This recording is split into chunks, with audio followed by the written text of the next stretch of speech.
You're listening to a Rock Candy podcast. Hi, I'm Peterson Toscano, and this is Bubble&Squeak, a podcast with uncanny sounds, funny interludes, and stories. Most weird, many true. Okay, here's episode 6.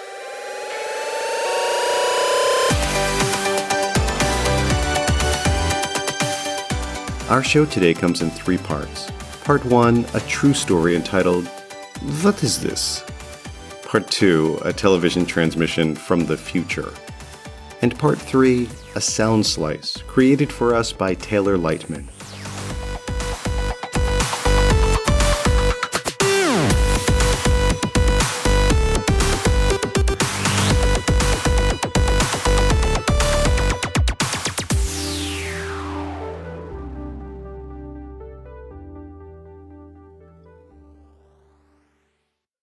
What is this?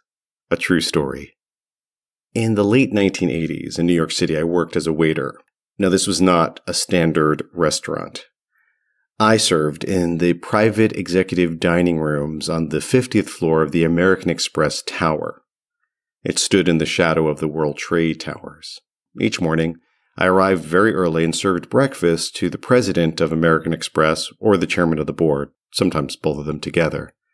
Now, although I grew up working in a restaurant, Pete's Pub, my parents' Italian-American restaurant in the Catskills, I was not prepared for the high-end demands of this fancy dining room. I wore a white tuxedo, there was Baccarat crystal, and I needed to do silver service. During the initial interview, Teek, the head waiter, wasn't concerned about my lack of experience. Teek was gay, in his early 40s, stout, short, gay man. He spoke with just a shadow of a southern accent that became stronger whenever he was stressed, and he was often stressed.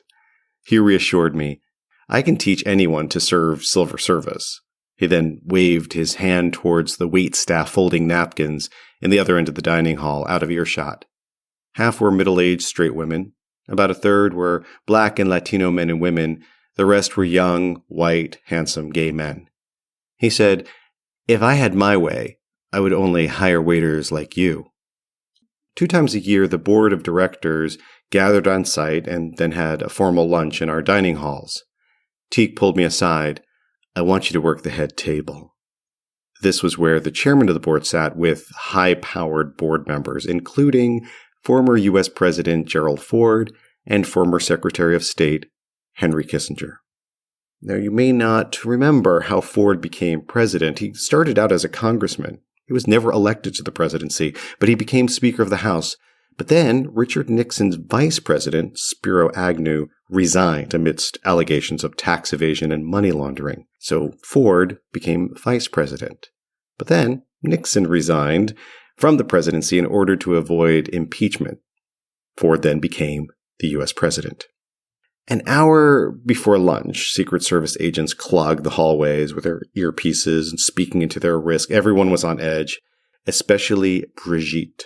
Brigitte oversaw all of the operations of the dining room and the kitchen. I believe she was originally from Belgium and had that high energy of an angry terrier. She was in her late 60s and spoke with this weird hybrid accent. When she was relaxed, which was rare, she sounded French. But stressed and annoyed, her accent became more and more German.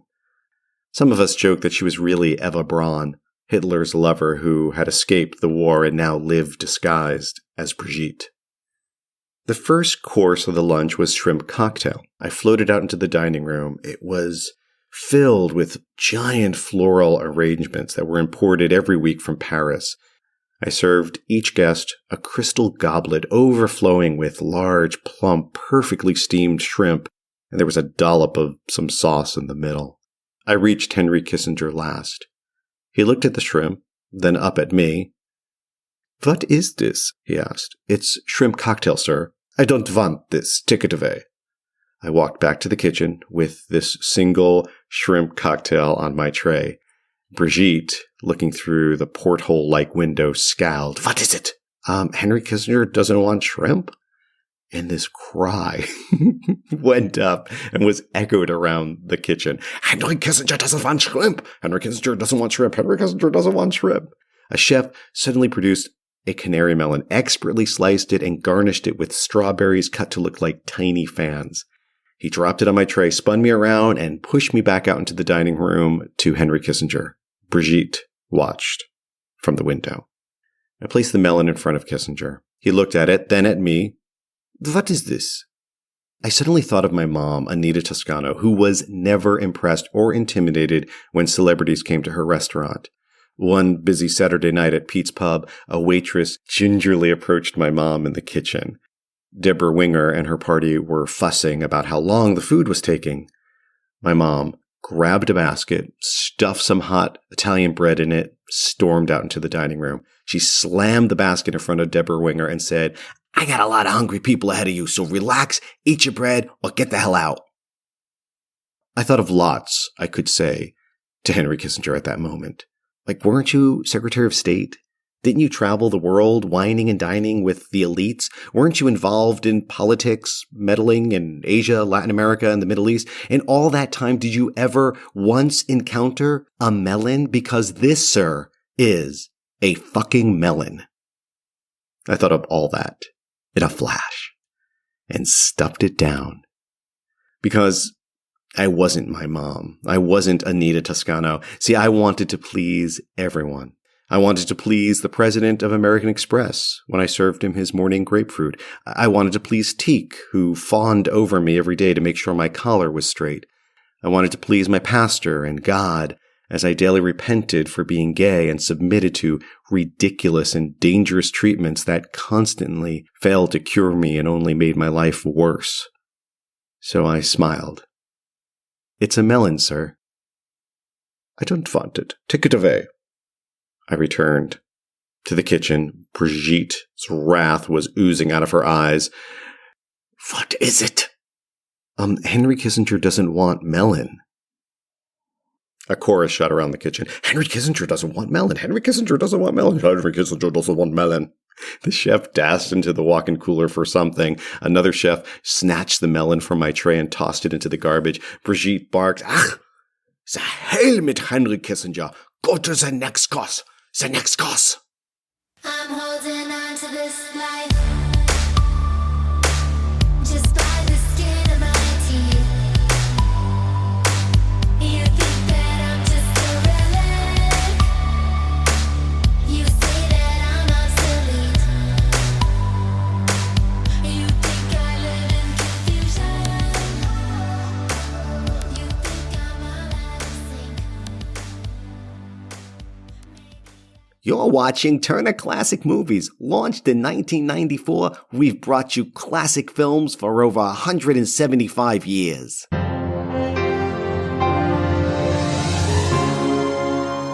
I'm Bernard Torres, and you're watching Masturbate Theatre. All this month, we're screening gay pornography films from the 80s, 90s, and noughties. It's been nearly 200 years since these films were first released and shown in adult movie theaters and private screening rooms. They stood the test of time. Newly remastered and rendered in 3D, we believe you will thoroughly enjoy today's films. At 3 o'clock, we have Matt Sterling's 1984 masterpiece, The Bigger the Better, starring Rick Donovan as Rick, Peter North as Rick's teacher, Matt Ramsey, and Mark Ramsey as Mike. Beautifully shot in color, Sterling packs a lot of action in his 1 hour and 8-minute film. In addition to the smashing hot sex scenes, The Bigger the Better also includes some of the best dialogue in its genre. Take this scene, for instance. Well, share a seat. Why don't you sit on my dick? On that? Yeah. Come on.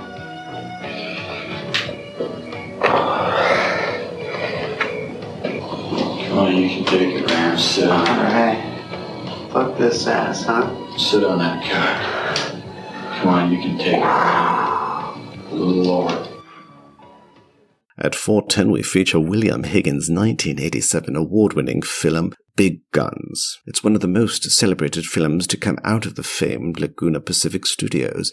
Based on Top Gun, a major mainstream motion picture of the time, Big Guns earned the coveted Best Film category at the X-Rated Critics Award. After being released on digital versatile disc, Big Guns received the Best Classic Award at the 2002 Grabby ceremonies. One reviewer stated William Higgins' all-time top-selling feature is still incredibly influential and incredibly hot, filled with steamy pre-condom era mouth and asshole pluggings. But first, we show you Max Soul's 2004 classic film Dawson's 20-Load Weekend. It stars the award-winning actor Dawson. The film went on to win 6 Bareback Video Sponge Awards, including Video of the Year. Dawson received multiple awards, including Best Newcomer and Hottest Bottom. 4 years later, Dawson went on to win a Golden Dickie Award as Best Amateur Bottom. And here's a little trivia about the film. At the time it was released, it created a huge controversy. Nearly 2.5 hours long, Dawson's 20-Load Weekend is mainly composed of bareback sex. This was, of course, before the complete eradication of sexually transmitted diseases like HIV/AIDS. Today on Turner Classic Movies, we show you the director's cut in its entirety, fully remastered and rendered in 3D. If you've ever dreamed of spending an entire weekend taking load after load up your wide-open cum-craving hole, or if you've ever longed to breathe the sticky slick hole of a hot masculine young man, you'll love Dawson's 20-Load Weekend. Sit back, unzip, and enjoy Masturbate Theatre's screening of the 2004 classic film Dawson's 20-Load Weekend. My lips like books are burning. Guess now I can't unlearn it. This rebel fire like an empire of tables turning. I'm breathing in my question, exhaling my direction. You say you like my discretion, but you love the little cracks in my display. The way your finger lingers in my brain. All the white motif you leave.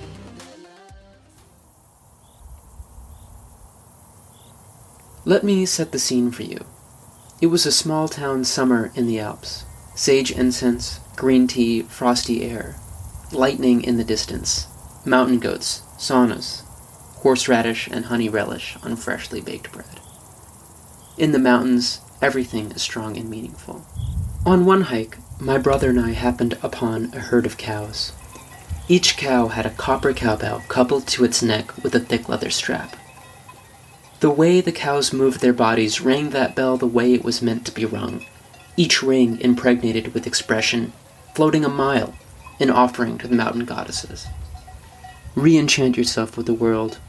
Offer what only you can offer. Ring your bell and show me meaning.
Bubble&Squeak is written and produced by me, Peterson Toscano.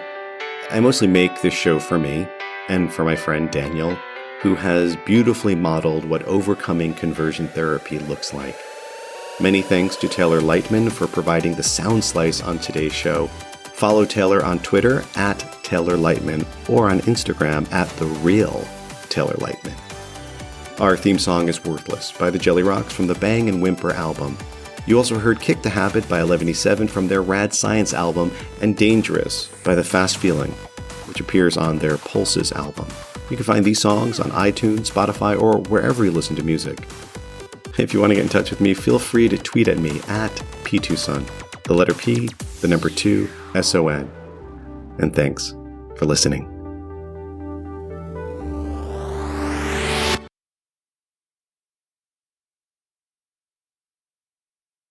For more shows like this one, visit rockcandyrecordings.com.